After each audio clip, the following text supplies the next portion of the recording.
everybody. Well, welcome to Partners in Prosperity. And I'm Kevin Jones. And I'm Onyx. Yeah. Shh. Wait. Shh. What? Don't say nothing. Okay. Don't tell me. In fact, I just want to guess at it. Keep it a secret. Don't tell me. Okay. I like guessing. This is what happens in relationships when people don't communicate. You're left wondering and guessing and trying to figure it out. And there are, in fact, some unwritten, unspoken rules that happen in the bedroom. And some of those rules are established and you don't even know it. Yes, very true. Yeah. So today we're going to talk about intimacy, but we're going to talk about what people never talk about. Yeah. Yeah. Even those that don't talk. That too.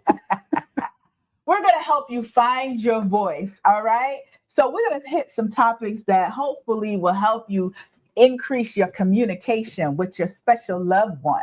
Yes. So the first one is more of a conversation tip. Like, how do we help people start the conversation without killing the mood?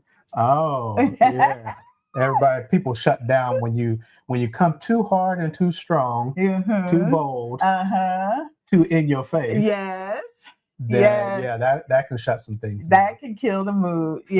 So there are soft approaches, if you will, and we're going to discuss those things. Yeah. So come on in. Welcome. Yes. Let's get involved into this conversation. If you're visiting, welcome. Thank you for visiting. Be sure to leave a comment, give us your feedback so we can dialogue with you. But so right now we're going to talk about some tips on how do you launch the conversation without killing the mood first. And so one of the things is make sure that your conversation about intimacy, sex, etc., starts first outside of the bedroom. Yeah, outside the bedroom in a lighthearted manner. Yes, it could be at dinner. It could be, in the kitchen, cooking, washing dishes. Yeah, saying things like, hey, I need to talk to you. Don't do that. Ooh. No. Yeah. Don't do that. That's like automatically kill the mood. Nobody, when you hear that. When I hear it, I say, release the guards. Somebody's trying to infiltrate. Yeah. It's more of, hey, can we talk? Yeah. And it is also another thing that's extremely important is that you start with the reference of I. Yes. You don't start a conversation with you. You never do this, or I know you're thinking, do you really know what the other person is thinking? Nope, because sometimes the other person don't even know what they're thinking. No, that's so true. Just saying. That's so true. And so you go, I know you no, it's. No. Whenever you want to really engage with somebody and talk, especially if you want to talk about intimacy, always start from your frame of reference of you, yourself. I feel this way, or I was thinking, I was looking, I was interested in, I was playing around in my mind. I had thoughts of. Yes, you can be nice with your words. Yeah, but not pointing the finger at you and doing it at random times. And make it a point to have some times where it's just you and your mate, whether you're out for a walk, whether you're watching TV together. We do the pause. Like, we're so funny. We'll be watching a show and we're like, can you pause? Yeah. Yeah. And we'll pause and then have, some conversation. And then eventually go back to where we're watching the TV. Or not. Depends. Or not. But yeah, let's have that time, right? That communication time. And that style of interjecting a conversation, it evolves over time. It's a practice thing. You figure out what works, what doesn't work. If you say it this way at the opening, what kind of reaction do you get? Do you get the reaction that you desire? Does the other person join you, or are you encountering barriers? Do you need to laugh when you first start talking? Right. Or create some laughter. Yeah. Or pivot. Yeah. You have to know how to pivot in a conversation. Yes. Yeah. And really, sometimes when the mate, your person you're talking to, is not quite getting what you're saying, instead of going, you don't get it, what we say is, okay, wait, let me rephrase it, or let me. This is what I hear you saying. Well, no, I'm saying if I'm communicating yes. to you, but you're not getting what I'm saying, or in my mind, you're not getting what I'm saying. I'm confused. Right. But our natural reaction is to be like, why aren't you getting it? Yeah. Versus, how about if I shift the way I say it, or say it differently, or with a different tone, or what can I do in this conversation differently so that they are connecting with me? Like just now, when you thought I was saying one thing, I was saying something else, and I just touched your arm. Yes. Yeah. You guys can't see that on the camera, but she touches my arm. This part of my arm right here, she touches my arm, and ever so gently. And that captures my attention. Yeah. So, right, because you can only control you, but sometimes we try to control the other person. No. It's that know your audience. You have to say it in a way that is receptive to the person that's listening. Agreed. That's it. I mean, that's going to be the most effective way. Yes. Yeah. Instead of continuing to say the same thing the same way and expecting the person to somehow connect with what you're saying. Repeating the same action, expecting a different result. Right. Yeah, that's called insanity. So, it's taking that ownership. And then also, I think what's important is normalizing the conversation of sex. Let's talk about sex, baby. Let's talk about you and me. How did I know that song was coming up? Let's talk about sex. I think the more you do something and the more comfortable you are with it, then it becomes normal. Absolutely. Yeah. Yes. Yeah. And the more that you talk about intimacy and, fun things, then it comes and rolls off your tongue as just a normal conversation. We were talking about intimacy, and we were at a restaurant. Oh, yeah. And we were just talking so normal. Because it's normal. Right. I don't know if people around us heard us or whatever. I mean, we weren't talking about details. We were talking in code, but we were still talking. But if you paid attention to the conversation, you would know what we were talking about. Right. Yeah. Like, we weren't like graphic or anything, but we were still having a conversation about, what I think this conversation was whether after massage night, is that a good night to try to, have sex? And it's like, depends on what massage therapist you have. And what kind of massage you get. Yeah. I mean, it just depends on what kind of mood you're in. Right. But we were having this conversation just to kind of increase communication, right? Because we go get massages, and it was like an unsaid rule that in my mind, it was, after a massage, we're just too tired to have, any intimate moments. Right. And it was like, you know what? I just keep assuming that. But maybe if I actually have a conversation with you, I can find out, well, how do you feel about it? And it was actually a very analytical conversation, too, because, okay, what kind of massage? Well, if it's a really rough, deep tissue massage, probably not feeling very intimate after that. No. Looking for the ibuprofen. Right. Because you were holding your breath and they were just digging. Put your elbow on my back. But so there's some variances there. Yeah, but it was just a whole conversation that could be had. But in the past, it was just assumptions. Yeah, right? And you don't know until you talk about it. Yeah. So the other thing that I wanted to address was, this is a coined phrase that just came up, is the praise sandwich.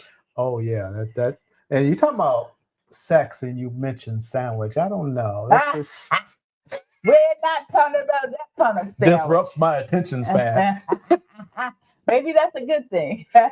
Yes, it is. I didn't say it was bad. Get your attention. Focus. Okay. Sandwich. Go ahead. Praise sandwich. Okay, so a praise sandwich is one where you start with a praise. So it's like, oh, you look sexy tonight. Oh, you look sexy tonight.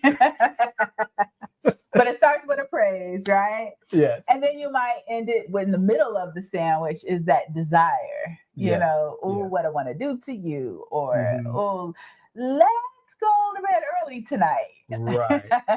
Make your request known. Yes. And then you want to end it with a praise, right? And there could be some time in between this. It's not like you're going to say your praise to get your desire in and then say another praise so you can check the box. You're not fixing a sandwich for lunch. No. Boom, boom, boom, boom, go.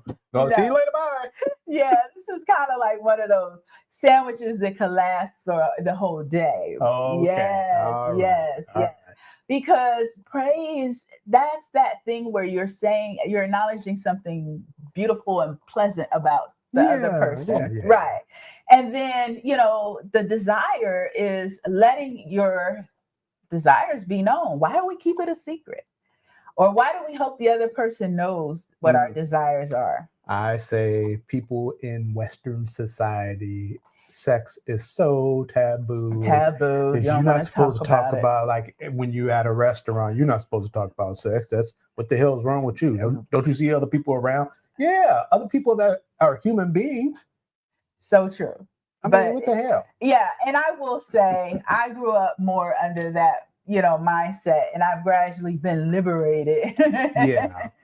But because honestly, that is such an important part of a marriage, a relationship, and so how do we make that the least thing we talk about when it's the most important thing? I mean, I'm gonna tell you, you could have financial problems, you could have stress, you could have problems with the kids, but dang it, if you can keep that intimacy going, boy, it sure does make those other things easier to get through. Yes, it yes. Woo!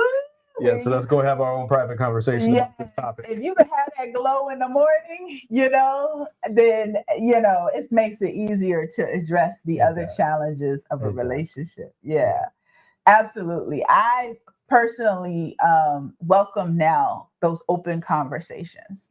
Yeah, they're really enlightening. They're freeing. Yeah, I will say in the beginning, so if there's anyone out there that it's their beginning phase of, entertaining this mindset, it's a small step. It's not let's sit down and hash this thing out for 3 hours. No, don't. Oh my goodness! Don't do that. Don't do that. No. You will lose the other person. No.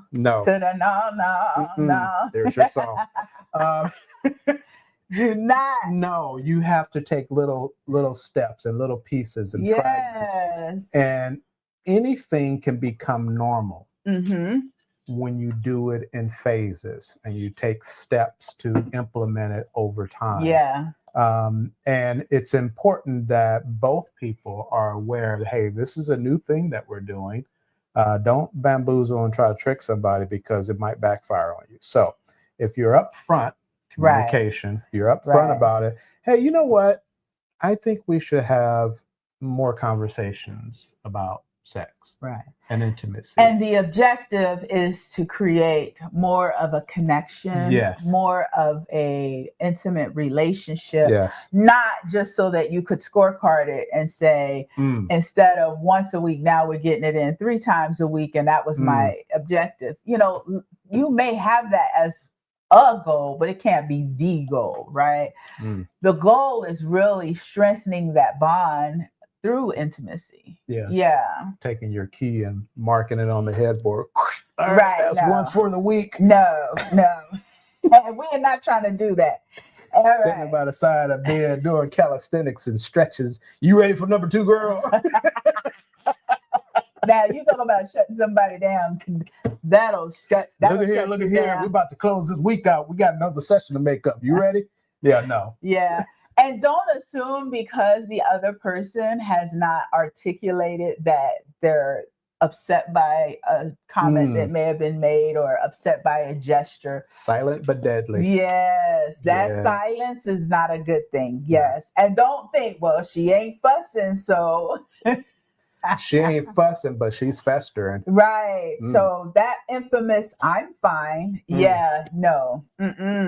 Those are dangerous words. Beware.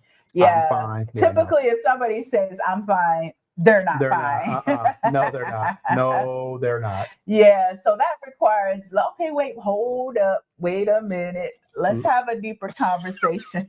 about this. Let's not. I'm glad you didn't go all the way with that stuff.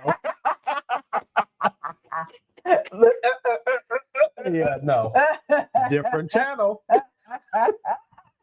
But yes, let's not stick with I'm fine. Yeah. No. And you know what? And I'll speak to women, right? Mm-hmm. We have to find our voice when it comes to talking about sex and what we like, what our desires are, what we want, Mm-hmm. what touches feel good, what touches don't feel good. Mm-hmm. It's okay to express yourself.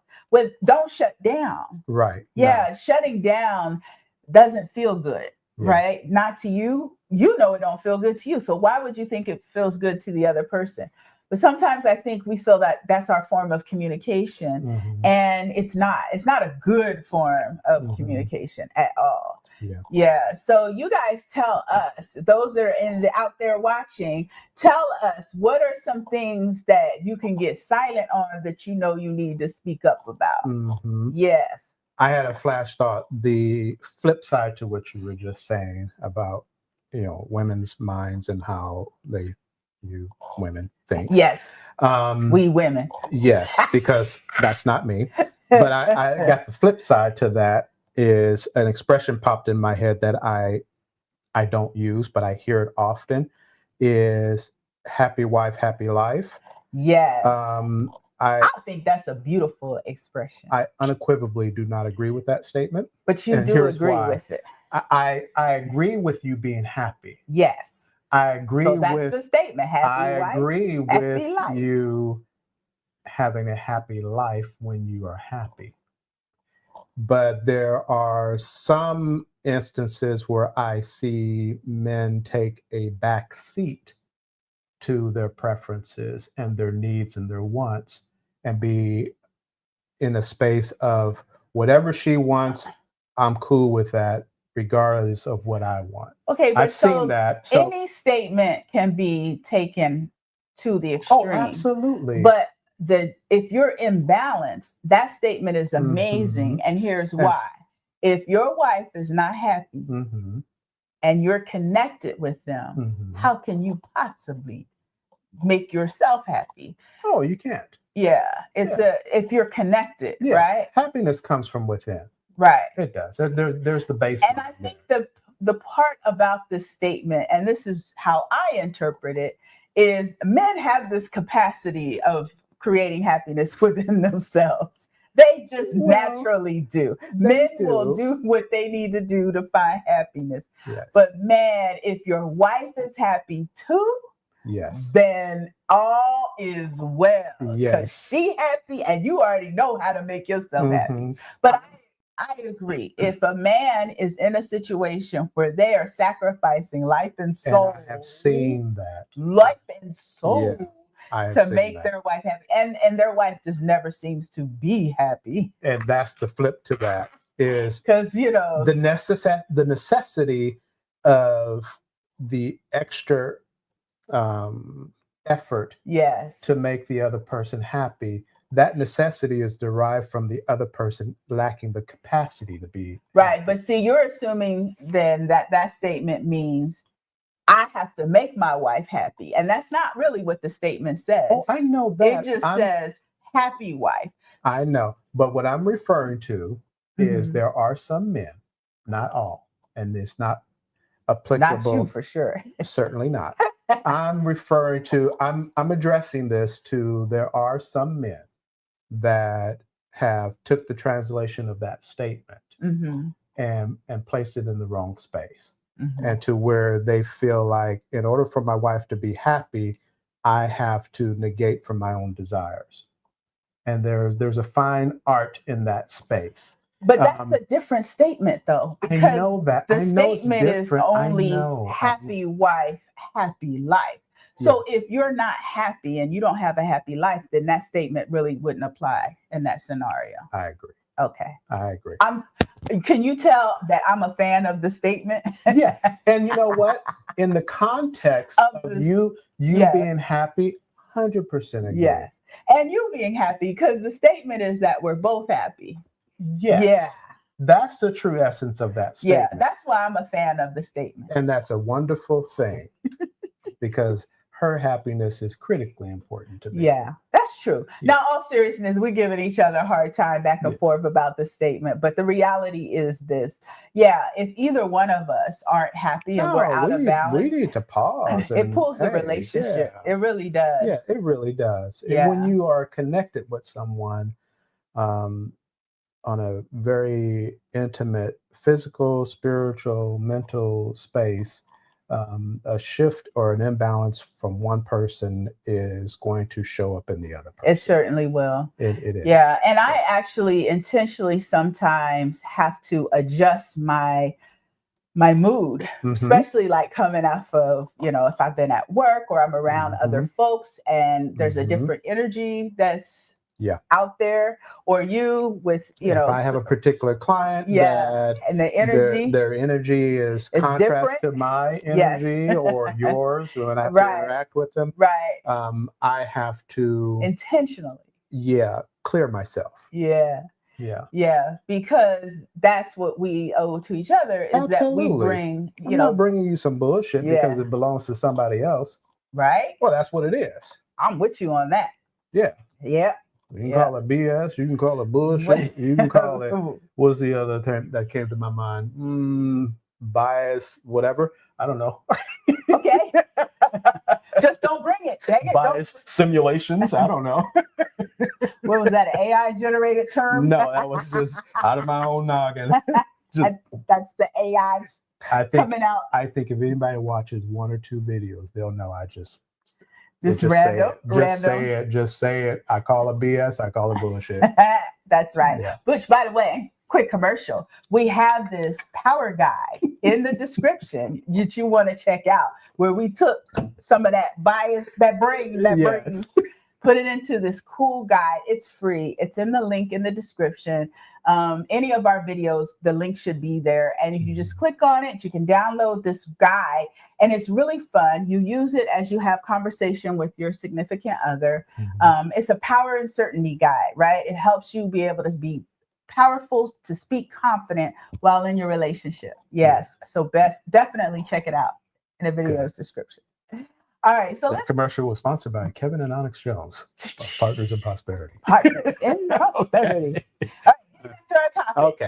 All right, so what rituals do we create on a weekly basis to keep this communication and this conversation going? Because it's like you gotta go to work.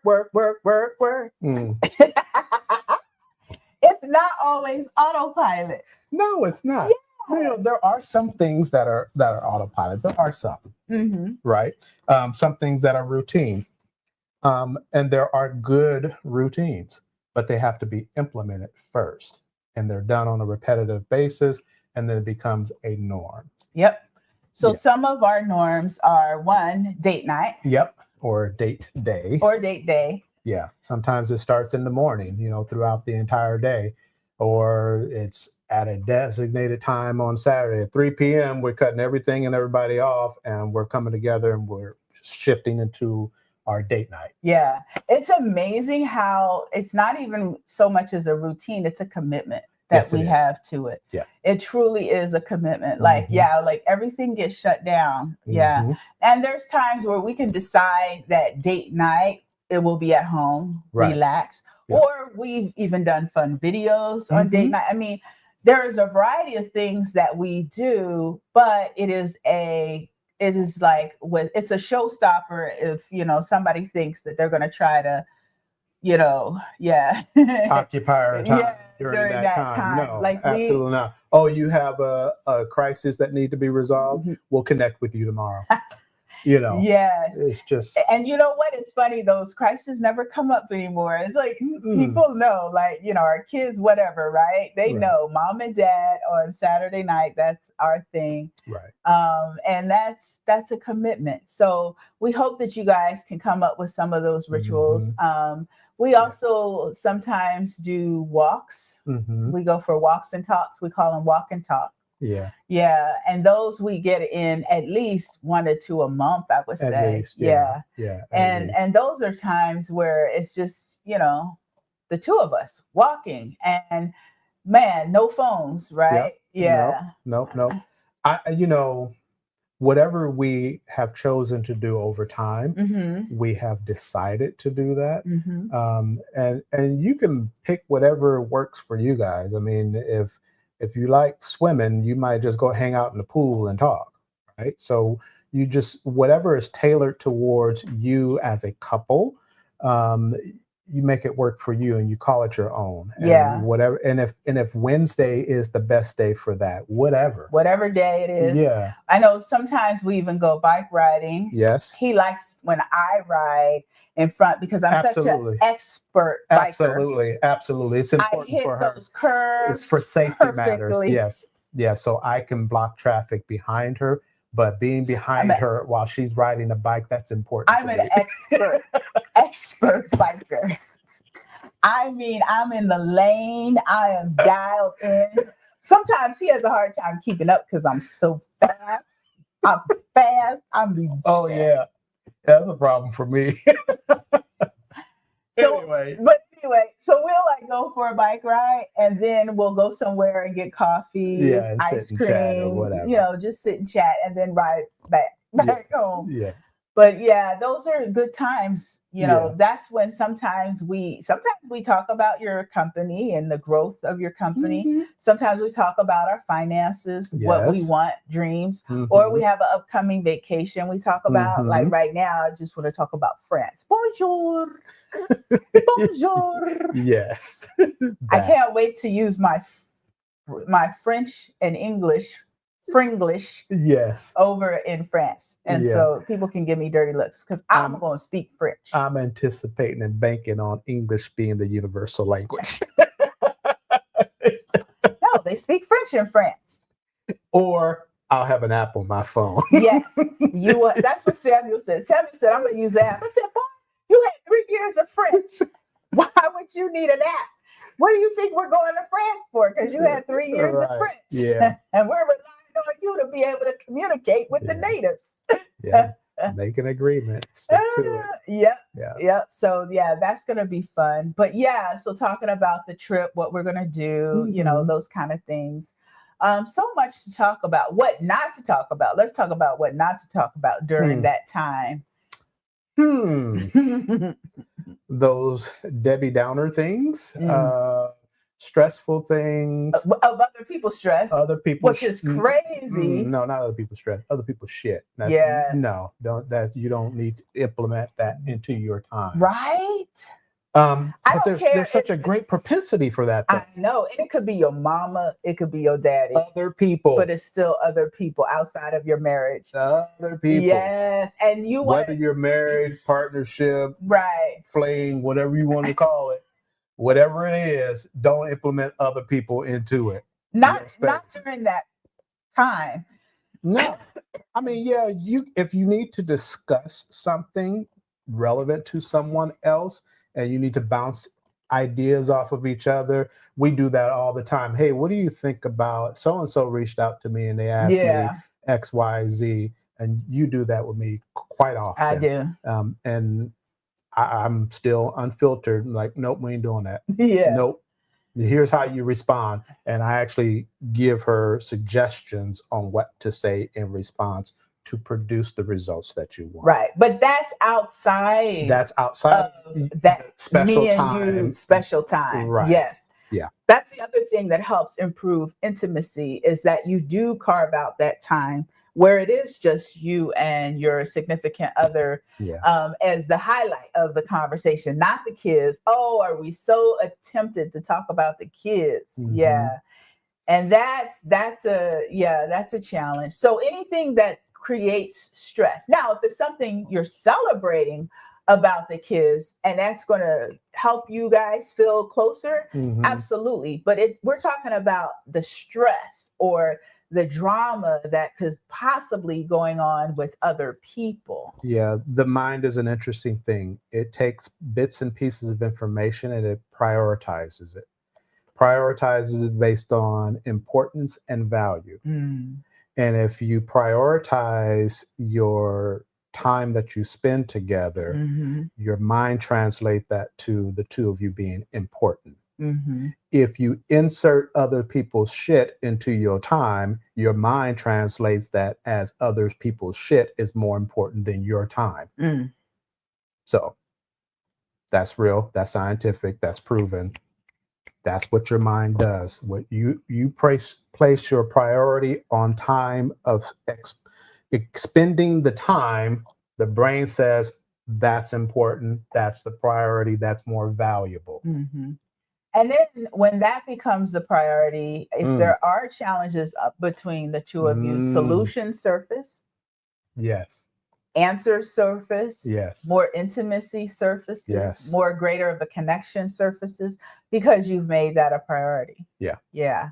And it's funny too, because I know when we're at peace, when we got it going on, I can handle the day-to-day stuff that comes up with ease. Yeah. Yeah, but let us be out of sync and then be trying to focus on something else. It doesn't work. No, it don't work. Yeah, it's really important that we stay in sync. Yeah. Yeah, because when we're in sync, there's this flow, right? Mm-hmm. So, and I'll just speak frank. Please. When we're in sync, there's this flow. The sex is better. Yeah. Like the sex is heightened. Yeah. Like it's on another level. Mm-hmm. It's like where you like, I don't smoke, but I'll be like, what? If I smoked, I wouldn't have a cigarette. I feel in sync with you. Do we need to close this video out? Okay. We're talking about in sync, not the group in sync. No, that. Oh. We're talking about being in sync. Heightened moments coming down. No. Yeah.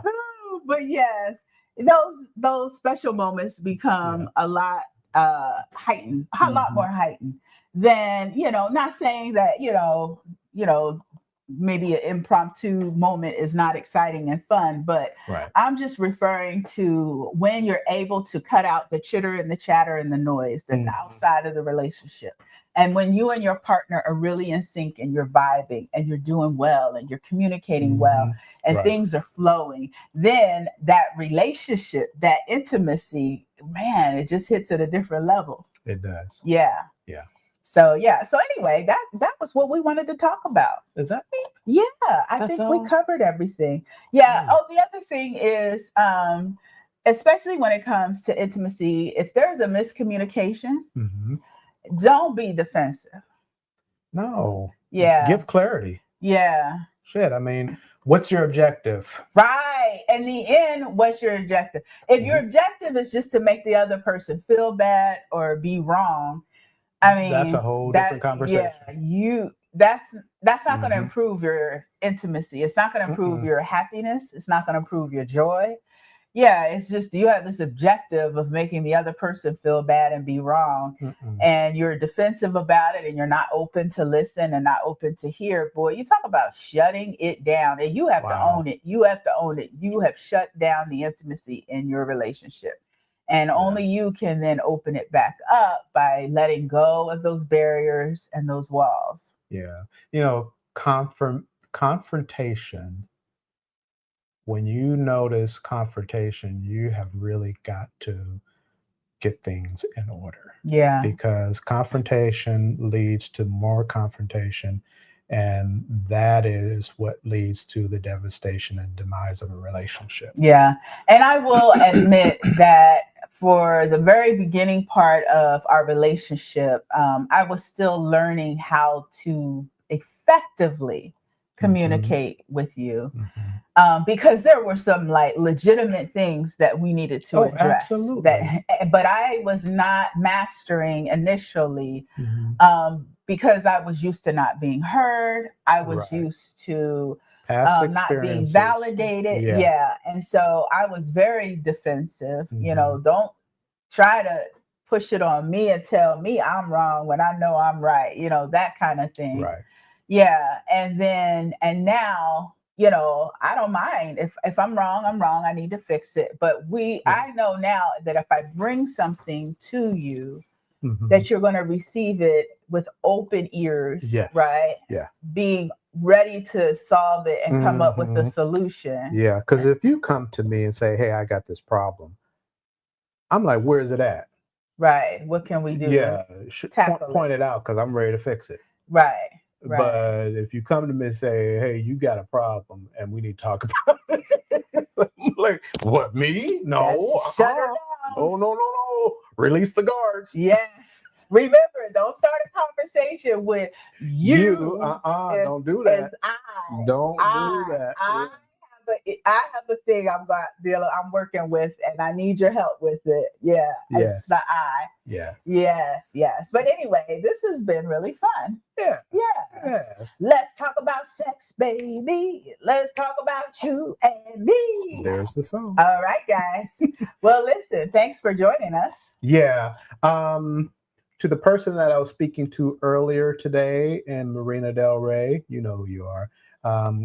If you're joining us right now, if you're watching later on, thank you for listening. Thank you for watching, and looking forward to see you again soon. Yes. And check out more of our videos. Yes. Because we have some great topics. Yeah. Yes. In fact,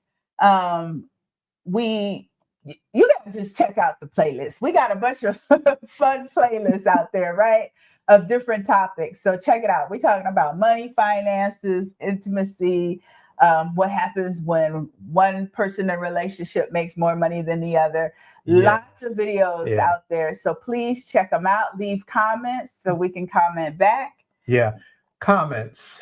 If you leave a comment in regards to a topic you want to hear about, that is very much welcomed. Absolutely. And, we will be happy to display that topic. Yeah, because we, ultimately, we've been married 13 years, but we've been together, I would say, about 18 years, somewhere 17, 18 years. Long enough. But the difference, though, is, than just throwing out a number, because everybody can throw out a number. But I can honestly say that they have been the most amazing 17 years of my life. We were both previously married, so we have contrasts. Yes. So we have contrasts. Contrast is important. Yes. And we've had, relationships, not necessarily led to marriage, but just relationships.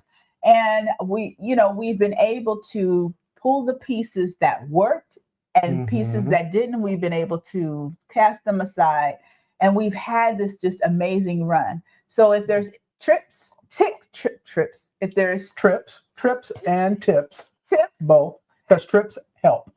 They do. Trips and tips. Even if it's a trip around the corner to the local hotel, that's helps. True. We do staycation. That's a staycation. But anything that we have, tips and things that we could share with you to enhance your relationship, we're all for it. Because, that's the thing, guys. When you voluntarily decide to get into this relationship, have fun. Why would you get in a relationship and be miserable? And if you didn't volunteer to be in that relationship, dial 911. Get some help. Okay. One thing I've learned. Yes. Over the decades of my lifetime is that anything that's going on in my life, I'm responsible for it. Absolutely. Just it's taking responsibility for the joy and in between. It gives me the liberation and the control to make it what I want it to be. Amen. That's right. That's it. And nobody can take that from you. That's it. Yep. All right. Thanks so much for hanging out with us. Thank you, guys. Love you guys. And be sure to join us in 2 weeks. We're going to be live again. We go live every 2 weeks on Saturday. All right. Love you guys. Bye for now. Okay. Bye.